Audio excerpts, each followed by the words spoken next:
விருதுநகர் மாவட்டம் சிறுபளிபுத்தூர் தேசிய நெடுஞ்சாலையில் ஆம்னி பேருந்து கவிழ்ந்து கோர விபத்து ஏற்பட்டுள்ளது.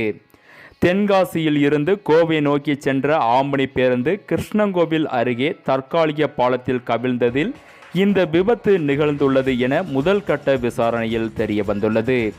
கோர விபத்தில் சம்பவ இடத்திலே முத்துச்செல்வி, கார்த்திக் 2 பேர் பரிதாபமாக உயிரிழந்த நிலையில் மேலும் 19 பேர் படுகாயங்களுடன் மீட்கப்பட்டு சிறுபளிபுத்தூர் அரசு மருத்துவமனை மற்றும் மதுரை மருத்துவமனைக்கு அனுப்பி வைக்கப்பட்டனர்.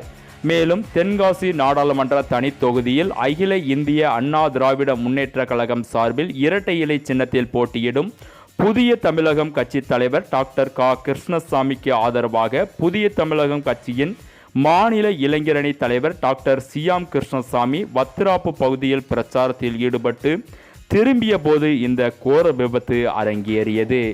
இந்த கோர விபத்தை பார்த்த டாக்டர் சியாம் கிருஷ்ணசாமி பேருந்தில் இருந்த அனைவரையும் மீட்டு முதலுதவி செய்து மருத்துவமனைக்கு அனுப்பி வைத்தார். மேலும் தகவல் அறிந்து சம்பவ இடத்திற்கு வந்த காவல்துறையினர் வழக்கு பதிவு செய்து விசாரணை நடத்தி வருகின்றனர்.